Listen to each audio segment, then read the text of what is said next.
Craig Melvin in for Tamron Hall. The News Nation continues to follow breaking developments in the murders of 4 U.S. diplomats in Benghazi, Libya, including U.S. Ambassador Christopher Stevens. Right now, hundreds of U.S. Marines are on their way to bolster security at the U.S. Embassy in Tripoli, as embassies across the region are on high alert. Meanwhile, Americans in Algeria, Tunisia, and Egypt are all being told to avoid crowded places. The violence started with the storming of the U.S. Embassy in Cairo yesterday, where protesters ripped down the American flag. All of this thought to be, at this point, a reaction to an obscure American-made film posted on the internet that ridicules Islam's Prophet Muhammad. Secretary of State Hillary Clinton and President Obama promised swift action. Today we mourn for more Americans who represent the very best of the United States of America. We will not waver in our commitment to see that justice is done for this terrible act, and make no mistake, justice will be done. The friendship between our countries, born out of shared struggle, will not be another casualty of this attack. A free and stable Libya is still in America's interest and security, and we will not turn our back on that. Meanwhile, Mitt Romney condemned the loss of American lives, but he also seized on the attacks even before daybreak, slamming the administration's response in what became a fierce back and forth between the two campaigns. Romney then doubled down this morning. I spoke out when the key fact that I referred to was known, which was that the Embassy of the United States issued what appeared to be an apology for American principles. That was a mistake. And I believe that when a mistake is made of that significance, you speak out. Well, we start our coverage right now with NBC News chief foreign correspondent Richard Engel, who is at the U.S. Embassy in Cairo, Egypt. Craig, by now there's a pretty familiar scenario explaining what happened in these two separate attacks. That these internet videos were being seen here in Egypt. They were being talked about by some radical preachers in this country. People got inflamed, particularly hardline Salafi Muslims, who are the most hardline of Sunni Muslims, and they let their emotions get the best of them. They climbed on top of the U.S. Embassy walls. They entered inside the compound. They pulled down a flag. That, as far as we can tell, is pretty much what happened in Egypt. What happened in Libya was not nearly as spontaneous. That was a commando attack. Now, it may have also been inspired by these hateful internet videos, but it wasn't. It didn't have a feeling of spontaneity. It was a militant, a commando attack. The people who launched this attack used RPGs. They used heavy machine guns. It was carried out in 2 separate waves.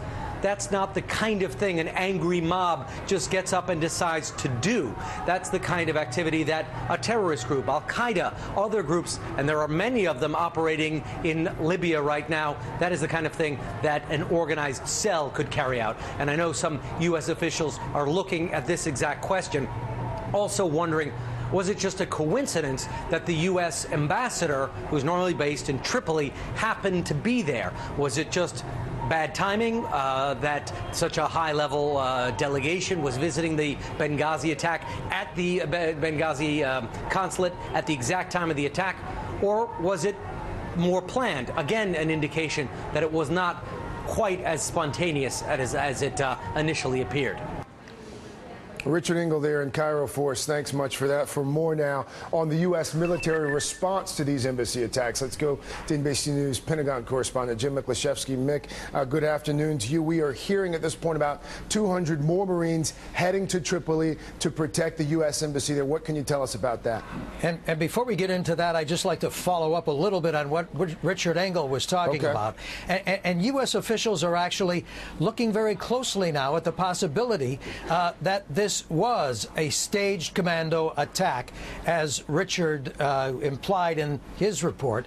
And the fact is that, you know, Ambassador Stevens was known to pretty frequently travel in Libya pretty openly with a fairly small security contingent. And it wouldn't have been out of the realm of possibility to have somebody within the Libyan government know in advance where the ambassador was going to be that allowed this attack to occur at the same time. And again, following up on Richard's report, as one U.S. official told us, you know, who brings an RPG and machine guns to a demonstration, a protest demonstration?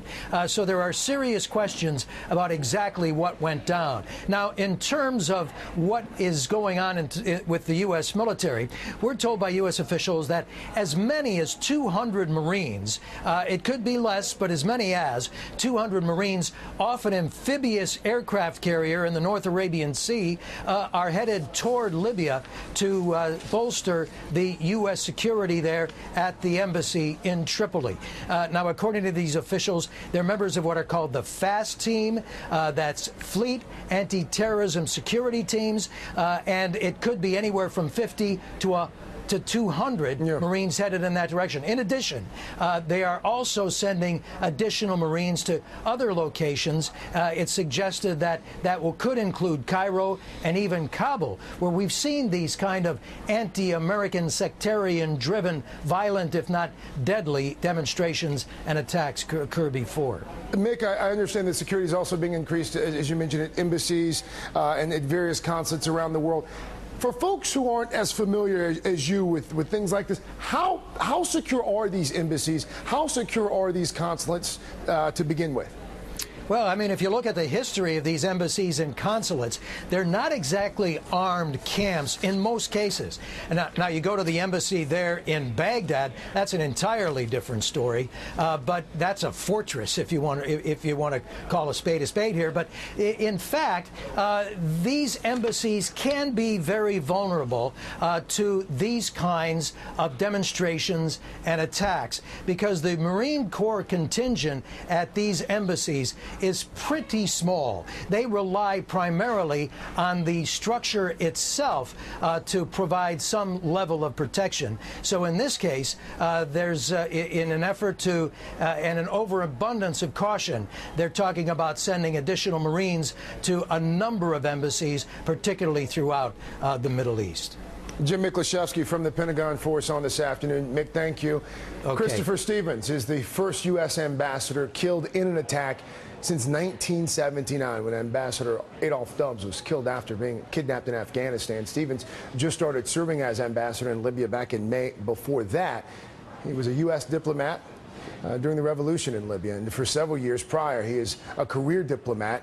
He was also a former Peace Corps volunteer in Morocco. Among the other Americans killed, Foreign Service Information Officer Sean Smith, a husband and a father of two. He joined the State Department 10 years ago. He'd served in Baghdad. He'd served in South Africa. Most recently, he served at The Hague. The other two Americans who were killed have not been identified.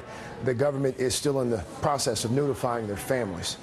Joining me now is Time Magazine International Editor Jim Frederick, also former State Department officer, Egypt officer Joel Rubin, who is now Director of Policy and Government Affairs for the Plowshares Fund, which is a grant-making foundation. Good afternoon to both of you, gentlemen.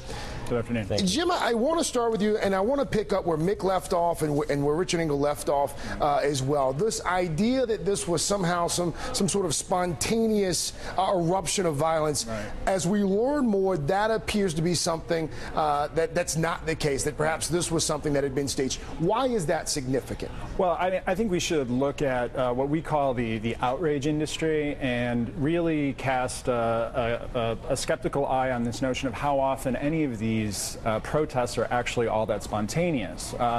Details are coming out as we speak. Yeah, who brings an RPG to a spontaneous demonstration? Yet on the other hand, there's an ecosystem of imams, blog spheres, groups that are looking for any opportunity to pick up some sort of outrage and then send almost foot soldiers into the streets to protest these kinds of things. So the notion that Muslims are just more prone to spontaneous eruptions of demonstrations is I think we should cast a skeptical eye on that. Joel, this morning, Secretary of State Clinton echoed a sentiment that lots of folks who are awakening, who had seen this and heard about this, were probably thinking, how could they? How could this happen in Libya, a country that we saved, in a city that we helped save as well? How could something like this happen there? Especially, what does this do to the relationship with that new government? It's also, in addition to how could this happen in Libya, how could this happen to Chris? For those of us who knew him, who worked with him in Washington, he was a stellar figure, a kind soul, and someone who really understood how to work with people, and he will be sorely missed. How can this happen with Libya? We have to think of what Chris was doing there and what his example was, which is to be out directly with the people, trying to make a better relationship between the U.S. and Libya. This is going to be an ongoing struggle. We don't see changes overnight, and Chris has been at the forefront of this. Unfortunately, we're losing him and we've lost him, but really this is part of a longer trajectory that we're going to have to navigate, and there will, unfortunately, as we just witnessed, be days that are very depressing like we just had. Jim, one of the things that this also seems to do is to make us more aware of the chasm that exists between some of these governments, the government in Egypt, the government in Libya, the chasm between these governments and the streets and the people that they are governing. Yeah, I mean, I think in some ways this story, while a human tragedy, is both smaller and bigger than the current narrative. And on one hand, it's smaller in that the United States foreign policy is not going to be substantially altered. I mean, we can build better ties. We can try to, make harder defenses and make sure that things like this don't happen again. The reason that it's a bigger story is because we're clearly losing the info war or the narrative war. Why are we losing that war? Because it sure can't be from a lack of trying. I just think that, literally and figuratively, we don't speak some of these imams' languages. We don't communicate to the street directly enough. I think that there's a lot of vested interests in making sure that the U.S. is demonized around the world. So I think it's a particularly difficult problem that, the story's simultaneously smaller and larger than we're giving it credit for right now. Joel, what's the likelihood that we are going to see more acts of violence like this in that region over the next few months? Well, violence will come and go, and my hope is that there will be a clear investigation by the Libyan authorities and the Egyptian authorities to uncover this and to deal directly, as President Obama said. But this points to the bigger picture, as Jim pointed out, which is there's a large battle at way for changing the relationship between the United States and the Arab world. We're just coming out of a decade of warfare. We have new relations that are beginning to unfold. We need to fix that. We need to avoid future conflicts with Iran, right-size our relations with North Africa, with the Arab world, and unfortunately these hard days are ahead of us. But also, as Jim pointed out, there are many Muslims across the region that are aligned with us, including the Libyan government, which condemned this heinous attack. So we need to work to build those alliances and strengthen them in the days ahead. Jim, one of the ways that alliance would probably be strengthened in the eyes of many is for the attackers to be apprehended quickly. Yeah. What's the likelihood that we are going to see the folks who are responsible for this attack, as the president said, brought to justice quickly? Well, that's a great question. I think the story is moving as we speak. I couldn't really presume to guess. Yeah. I think it could go, either way. I think we might find out within the next couple of days. I think that there's a pretty firm determination to certainly try. Okay. Time Magazine's Jim Frederick, always a pleasure, sir. Do appreciate your time. Joel Rubin down there in D.C. Joel, thanks to you as well, sir. Do appreciate your time as well. Thank you. First Read calls it one of the most over-the-top and incorrect attacks of the general election campaign so far. Governor Romney doubling down on his statement, criticizing the Obama administration over the embassy attacks. I also believe the administration was wrong to stand by a statement sympathizing with those who had breached our embassy in Egypt, instead of condemning their actions. Our political panel will weigh in on that next. Plus, House Speaker John Boehner ordered flags over the U.S. Capitol to be flown at half-staff in honor of the American diplomats who were killed. On behalf of my colleagues in the United States Congress, I want to ask that you all join me in a moment of silence in tribute to Ambassador Stevens and the American personnel that were killed in Libya this morning.